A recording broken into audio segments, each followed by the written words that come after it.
আজ হলো মে মাসের 7 তারিখ। এই আজকের দিনেই আমাদের সোনা পাপা সকলের কাছে এসেছিল। তো আজ ছিল সোনা পাপার জন্মদিন, আর এই জন্মদিনের দিনেই আমরা ভেবে রেখেছিলাম যে আমাদের ব্রাহ্মণ সেবা করানো হয়, এই ব্রাহ্মণ সেবার কাজটাও সেরে নেব। তো হাই এভরিওয়ান, গুড মর্নিং। আবারও স্বাগত আমার একটি নতুন ভিডিওতে। আশা করছি সকলে খুব ভালো আছেন আর সুস্থ আছেন, আর আমরাও বেশ ভালো আছি। আজ হলো বৃহস্পতিবার, এখন ঘড়ির কাঁটায় ওই সকাল 6:30টার মতো বাজবে। এখন থেকে আজকের ব্লগটি আমি শুরু করছি। আশা করছি আজকের ব্লগটি আপনাদের ভালো লেগে থাকবে। আজ হলো ইংরাজি মাসের মে মাসের 7 তারিখ আর বাংলার বৈশাখ মাসের 23 তারিখ। ঠিক এই আজকের দিনেই আমাদের সোনা পাপ্পা এই পৃথিবীর আলো দেখেছিল। সোনা পাপ্পার হচ্ছে এটা ফার্স্ট বার্থডে। সোনা পাপ্পা আজকে 1 বছর পূর্ণ হয়ে পড়ে 2 বছরে পা দিল। তো আজকে যেহেতু সোনা পাপার বার্থডে রয়েছে, তো আমরা আগের থেকেই ভেবে রেখেছিলাম যে আর জন্মদিনের দিনে আমরা ব্রাহ্মণ সেবাটাও করিয়ে নেব। আমাদের এই বৈশাখ মাসে প্রত্যেক বছর আমাদের বাড়িতে ব্রাহ্মণ সেবা করানো হয়। হেপার এই বিশেষ দিনটিতে আমরা যদি বাড়িতে ব্রাহ্মণ সেবা করাই, একটা শুভ কাজও হবে। তো সেই কারণে বিশেষ করে আমি আর দিদিভাই ভেবেই রেখেছিলাম যে আমাদের এই বিশেষ দিনে আমরা ব্রাহ্মণ সেবাটাও সেরে নেব। সেই কারণে বিশেষ করে সকাল সকাল স্নানটাও সেরে নিয়েছি। ওইদিকে এখনও পর্যন্ত সোনামা উঠেনি, তো সেই কারণে ভাবলাম একেবারে কাচাকুচি করে ফেলে স্নানটাও সেরে চলে আসি। যেহেতু বাবা মনোহরের পুজো দিতে গিয়েছিলাম, তো সেই কারণে একটু কাচাকুচি পরিমাণটা বেশি ছিল। তাছাড়া কিন্তু এই কদিন হলেও কাচাকুচির পরিমাণটা খুব একটা বেশি থাকেনি। আর আজকে কাচাকুচির পরিমাণটা বেশি থাকায় সেই কারণেই আমি ছাদেতে মিলতে এসেছি। আর সকাল থেকেই না ওয়েদারটা একদম মেঘলা মেঘলা লাগছে, মনে হচ্ছে এই মাত্র হয়তো বৃষ্টি নামাবে। তবে এগুলো ফেলে রাখলেও চলবে না, এগুলো ফেলে রাখলে একটু বেশি ঘরের মধ্যে হালকা গুমো গুমো গন্ধ উঠবে। তো সেই কারণে কাচাকুচি করে মেলে দিলাম। মুড়গুলো যদি জলটাও ঝরে যায় তাহলে বাতাসে অনেকটাই শুকিয়ে যাবে। তো যাই হোক, আরও কটা মতো রয়েছে, এগুলো আর ছাদে মিলবো না, ছাদে সেরকম কোনো জায়গা নেই। এরপরে নিচে তাড়া ফাঁকা রয়েছে, এই নিচে তাড়াতেই কটা মতো মেলে দেবো। বড়মশাইয়ের একটা মতো সাদা জামা রয়েছে, এই সাদা জামাটা বিশেষ করে ছাদাতে দিলাম না, কারণ ছাদাতে যদি কিছু লেগে যায় দাগ আরে, তো সেই কারণে বিশেষ করে নিচে তাড়াটিতে দিয়ে দিলাম। আর সোনা মায়ের যে পাতলা কাঁথাগুলো রয়েছে, ওই পাতলা কাঁথা দুটো মতো ছিল, আর বড়মশাইয়ের রুমালটা। সোনা মায়ের ঢাকাগুলো যেহেতু একটু বড়, তো সেই কারণে ওগুলো নিচেতেই মিলে দিলাম। কেপু ও মা কি গো বেলুন কেপু হ্যাপি বার্থডে। ওই ও সন্টু সন্টু রে হ্যাপি বার্থডে। কই গো ও কিছু বুঝতেই পারছে না। কি গো এগুলো কি টাঙিয়েছে মা? মা এগুলো কি করেছে? হ্যাঁ ওই এর ভালোবাসার কাছে হয়তো কোনো ভালোবাসারই মূল্য নেই, কারণ দিদিভাই কালকে রাত্রে সব কটা বেলুন ফুলিয়ে রেখেছিল। কারণ জানি যে সোনা পাপা সকাল সকাল উঠে যায়, ও খুব একটা টাইম পাবে না। তো সেই কারণে কালকে রাত জেগে পরে একাই এই বেলুনগুলো ফুলিয়ে রেখেছে। আর আজকে সকালে বললো যে কিছুটা বেলুন ফুলিয়ে পরে দিয়েছে, কারণ সোনা পাপা একটু সকাল সকাল উঠে যায়। আজকে হয়তো একটু দেরি করে উঠেছে, আর ও আজকে সকাল সকাল উঠে পরে কাচাকুচিটাও সেরে নিয়েছে, যাতে সকাল থেকে যতটা পরিমাণে পারে সোনা পাপাকে সময় দেওয়ার চেষ্টা করবে আর সোনা পাপাকে হাসি খুশি রাখার চেষ্টা করবে। এটাই অবশ্য ঠিক, যে কোনো মাই চাইবে যে আজকের বিশেষ দিনটিতে অন্তত নিজের বাচ্চাটাকে একটু সময় দেওয়ার, সবসময় হাসি খুশি রাখার। সোনা পাপা এমনিতেই একটু মা প্রিয় মানুষ, কারণ ও মাকে ছাড়া মোটেও থাকবে না। ওর মা যদি বাথরুমও যায় তখনও কান্না করবে, একদিন দুদিন তো ওর জন্য বাথরুমে যেতে পায় না। ওই যে ওর মা উঠে চলে গেছে, দেখুন কতটা পরিমাণে হাসছে ওর মাকে দেখে। আর ওইদিকে ওর ভাইয়ের বার্থডে, সোনা মায়ের তো কোনো আনন্দের শেষ নেই। এসে ওর জেম্মার কাছ থেকে একটা চকলেট আদায় করে নিয়েছে। আর আমি কাছে পরে মিলতে গিয়েছিলাম, সেই টাইমে উঠে পড়েছিল। দিদিভাই এনে 2 ভাই বোনকে নিয়ে বসেছিল। তো যাই হোক, চলুন ওকে এরপরে রেডিটা করিয়ে দিই। আমাকে রেডি করানোর পরে ওইদিকে আমি ভাতটা চাপিয়ে দিয়েছিলাম। দিদিভাই এই মুহূর্তে ভাতটা নামিয়ে ভাজাভুজিগুলো করে নিচ্ছে। ভাজাভুজিগুলো করতে বেশ অনেকক্ষণ টাইম লাগবে জানেন তো, কারণ 3 থেকে 4 রকমের মতো অনেকগুলো করে ভাজাভুজি রয়েছে। আর সোনা পাপার জন্য 4 থেকে 5 রকমের মতো ভাজাভুজি রয়েছে, তো ওগুলো করতে একটু বেশি টাইম লাগবে।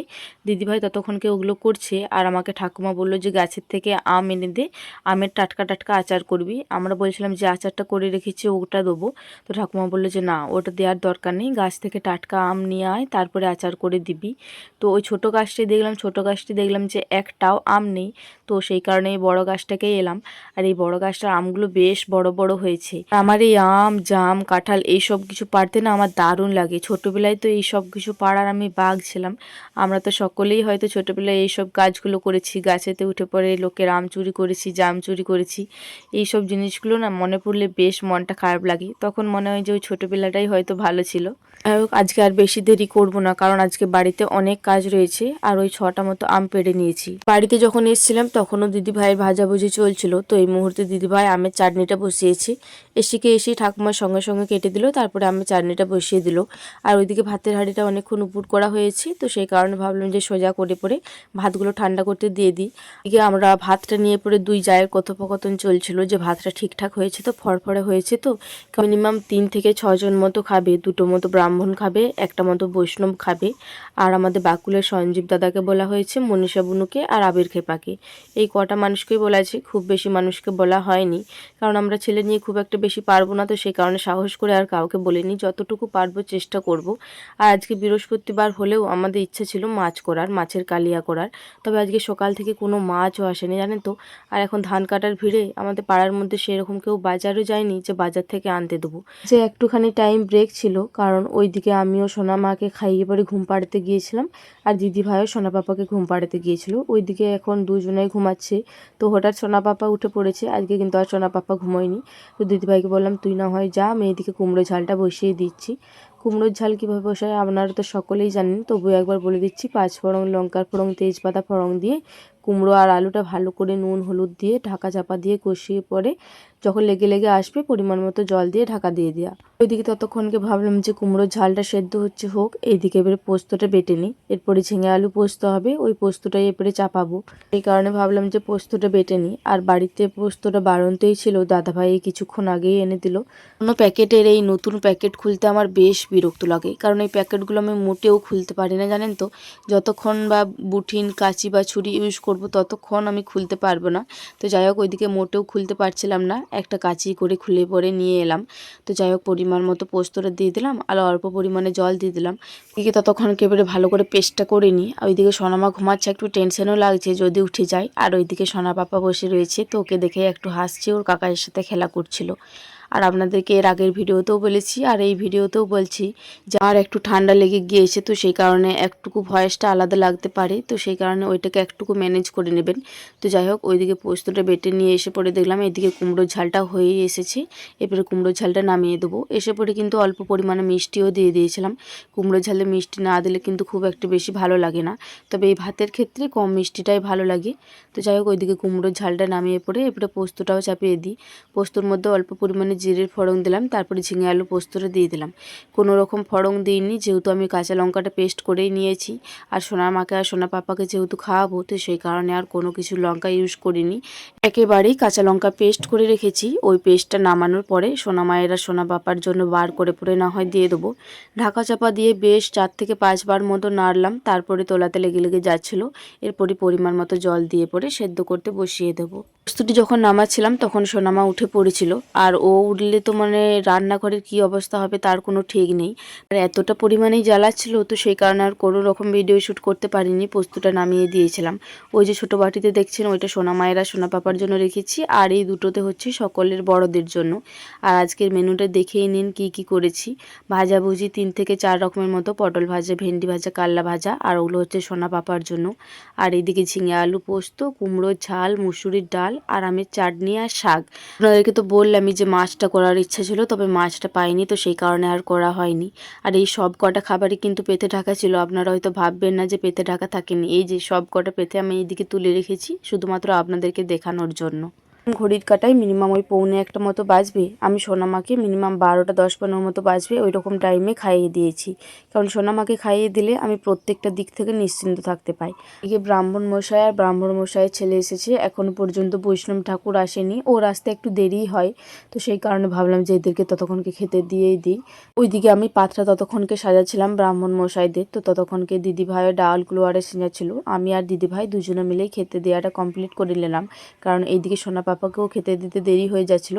ওইদিকে ব্রাহ্মণ মশাইদের সব কিছু কমপ্লিট করে দিয়ে চলে এসেছি, কী নেবে না নেবে সব কিছু দিয়ে চলে এসেছি। তো ততক্ষণকে ওরা ওইদিকে খাক, আর আমরা ভাবলাম এইদিকে সোনা পাপার বার্থডেটাও সেলিব্রেশন করে দিই। আর সোনা পাপা তো একটা সুন্দর পাঞ্জাবি পরে নিয়েছি।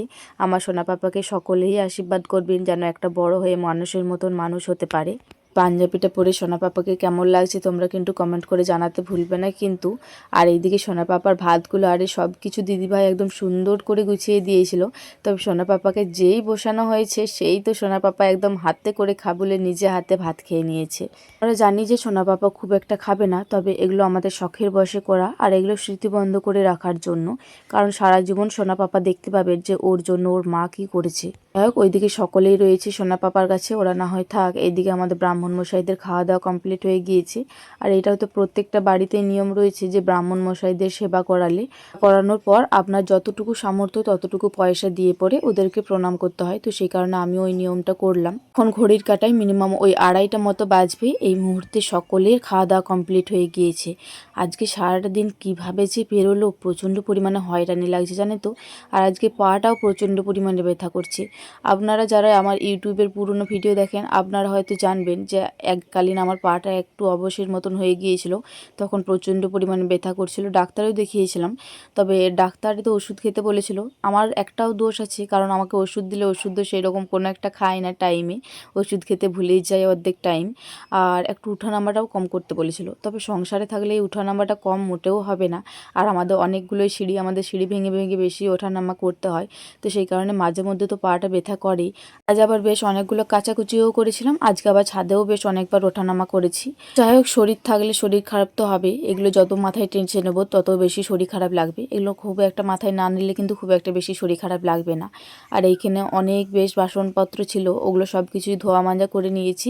আর এইদিকে মা আবার কটা মাত্র বাসনপত্র দিয়েছিল, ওগুলো হয়তো হিসেলেই ছিল, থালাগুলো সব কিছু শেষ হয়ে গিয়েছে, তরকারি পাতি ওগুলোই দিয়ে গেল। আর এইদিকে মাড়ের গামলাটা এখনো পর্যন্ত ধোয়া হয়নি, আজকে যেহেতু সবাই ব্যস্ত ছিল। আর এই মাড়ের গামলাটা বেশিরভাগ মাই ধুয়ে থাকে, কারণ মাড়টা আমরা গরুকে দিতে যেতে পারি না, গরুটা গুতিয়ে দেয়। তো সেই কারণে মাই সবে মাত্র মাড়টা খাইয়ে দিয়ে এলো গরুকে, তারপরে এখানে রেখে দিয়ে গেল। মা বললো যে তুই উঠ, আমি ধুয়ে দিচ্ছি। আমি বললাম না না, একেবারে দাও, এক হাতে ধুয়ে নিয়ে চলে যাচ্ছি। মা এখনও পর্যন্ত খাবার খায়নি, মাকে বললাম তুমি না হয় খাবারটা খেয়ে নাও। তো যাই হোক, এই মুহূর্তে কিন্তু সোনামাও ঘুমিয়ে পড়েছে। ভাবলাম যে ও যখন ঘুমাচ্ছে এগুলো ভালো করে ধুয়ে নিয়ে চলে যায়, তারপরে আমিও না হয় একটুখানি রেস্ট করে নেবো, তাছাড়া শরীরটা চালাতে পারবো না। ঘড়ির কাটাই ওই বিকাল 5টা মতো বাজবে। মিনিমাম উঠেছিলাম ওই 3:45 মতো বাজবে ওই রকম টাইমে। উঠে পরে বিকেলে টুকিটাকি যা কাজ থেকে ওই কাজগুলো সেরে পরে সোনামাকে খাবার খাইয়ে রেডি করিয়ে সোনামায়ের পাপার খাতে পাঠিয়েছিলাম বল গ্রাউন্ড। তখন খুব একটা মেঘটা বোঝা যায়নি, ভাবলাম যে একবার মতো নিয়ে যাও, বেশ অনেকগুলোই কাজ রয়েছে সেরে নিই। বাড়ির কাজ সেই রকম থাকেনি, আমার নিজস্ব কাজই ছিল। ওই যে সকালে সব কিছু কাচাকুচি করেছিলাম, ওগুলো আজকে গুছাতেও টাইম পাইনি। তো ওগুলো যাওয়ার পরে সব কিছু গুছিয়ে আলমারিতে জায়গা জায়গা মতো রাখলাম। আর আজকে এখনও পর্যন্ত চুলটাও ছাড়ায়নি। ওই যে বলছিলাম যে পাটা ব্যথা করছে, আর দুপুরে শোয়ার পরে না হালকা গাটা জ্বর জ্বর ভাব লাগছিল, মাথা ব্যথা, হাত পা যন্ত্রণা, মানে পুরো শরীরটা যেন ব্যথায় একদম থাকা যাচ্ছিল না। বোন আমি শুয়ে থাকিনি জানেন তো, মনে জোর নিয়ে উঠে পড়েছিলাম, কারণ যত শুয়ে থাকি তত শরীরটা খারাপ লাগে। তো সেই কারণে আর শুয়ে থাকিনি, উঠে পড়ে যতটুকু পেরেছি করেছি। আর যেহেতু সোনামা রয়েছে, সোনামা থাকলে তো আমি এমনিতেও শুতে পাবো না, কারণে মনটাকে জোর করে পরে উঠে পড়েছিলাম। তো উঠে পরে যা যাবতীয় কাজ ছিল সব কিছু সেরে নিয়েছি, ঘর ঝাঁটপাট আর সব কিছু। এরপরে চুলটা আছড়াতে রয়েছে, তবে এই শরীর খারাপ যেদিনে লাগে আমার এই চুলটা আছড়াতে আর ইচ্ছা করে না। তো সেই কারণে আর চুলটা আছড়াইনি, ছাদেতে এসেছিলাম ভিডিও আপলোড দেওয়ার জন্য। আসার 5 মিনিট পরেই এই যে এইরকম ওয়েদার, চারিদিকে ঝোড়ো হাওয়া আর মেঘ তো প্রচণ্ড পরিমাণে উঠেছে, মনে হচ্ছে একটু পরেই বৃষ্টি আরম্ভ হয়ে যাবে। আর সোনামায়ের পাপাও সোনামাকে নিয়ে চলে এসেছে, যেহেতু এত ঝড় উঠেছে। আর এই হাওয়াটা কী যে অপূর্ব লাগছে, শরীরটা খারাপ লাগছিল বটে, তবে এই হাওয়াটা দেওয়ার পরে কিন্তু মনটা বেশ ভালো হয়ে গেল জানেন তো। গাটা হালকা ঠান্ডা ঠান্ডা লাগছে, যেহেতু গায়ে হালকা জ্বরও রয়েছে একটু পরিমাণে। এখন ঘড়ির কাঁটায় এই সন্ধে ওই 7:30 মতো বাজবে। এই মুহূর্তে সোনা বাবার কেক কাটিং হচ্ছে, যেহেতু 1 বছর, তো সেই কারণে আমরা সেই রকম এখন কোনো বার্থডে সেলিব্রেশন করছি না। সত্যি কথা বলতে সোনা পাপাকে খুশি করার জন্য দিদিভাই এই সব কিছু অ্যারেঞ্জমেন্ট করেছে, কারোর কিন্তু কোনো আইডিয়া নেই, শুধুমাত্র দিদিভাইয়ের আইডিয়াতে এই সব কিছু হচ্ছে, শুধুমাত্র সোনা পাপাকে খুশি করার জন্য আর এই স্মৃতিগুলোকে সারা জীবনের জন্য স্মৃতিবদ্ধ করে রাখার জন্য। এটা তো আপনারা দেখলেন যে খুবই সুন্দর ছিল। আর বাড়ির ছোট বড় সকলকে নিয়ে এই কেক কাটিংটা হলো। আর বাবা প্রথমে তো বেশ খুশি ছিল, তবে এই যখন ক্যান্ডেলটা জ্বলছিল তখন কিন্তু ও একটু হতভম্ব হয়ে গিয়েছিল যে কি জ্বলছে রে বাবা, ও কিছুই বুঝতে পারছিল না জানেন তো। তারপরে কিন্তু একটু খুশি খুশি হচ্ছিল আমাদের সোনা পাপাটা। দিনকে কেকের দোকানে ঢুকেছিলাম, এই কেকটাই সেই দিনে চয়েস করে আনা হয়েছে, কারণ এই কেকটা চকলেট কেক রয়েছে আর বাচ্চা ছেলেরাও যেহেতু রয়েছে, তো সেই কারণে চকলেট কেকটাই বেশি করে আনা হয়েছে। এটা অরিও ফ্লেভারের রয়েছে চকলেট কেকটা। ভিডিওটার মধ্যে একটুকু লাইট কম পেতে পারেন, কারণ আজকে আমাদের এইদিকে কারেন্টটা নেই। ওই যে বিকালে দেখলেন জল ঝড় হয়েছে, তো সেই কারণে কারেন্টটা আর আসেনি। আর সোনা পাপা একটু পরেই ঘুমিয়ে যাবে, তো সেই কারণে কেক কাটিংটা করা হলো। আর এই দিকে দেখুন, ওর দাদা, ওর দিদি আর ও তিনজনে মিলে কেক কাটছে, আর ওদের তিনজনাকার আনন্দের কোনো শেষ নেই। যাই হোক, আজকে সন্ধ্যেটা বেশ হাসি খুশি ভাবে কাটলো। আর আজকের ভিডিওটা আমার এই পর্যন্তই। আবারও দেখা হবে পরবর্তী কোনো ভিডিওতে। ততক্ষণে সকলে খুব ভালো থাকবেন আর সুস্থ থাকবেন। আজকের ভিডিওটি ভালো লেগে থাকলে একটি লাইক, কমেন্ট, শেয়ার আর সাবস্ক্রাইব করে আমার এই ছোট্ট চ্যানেলটির পাশে থাকবেন।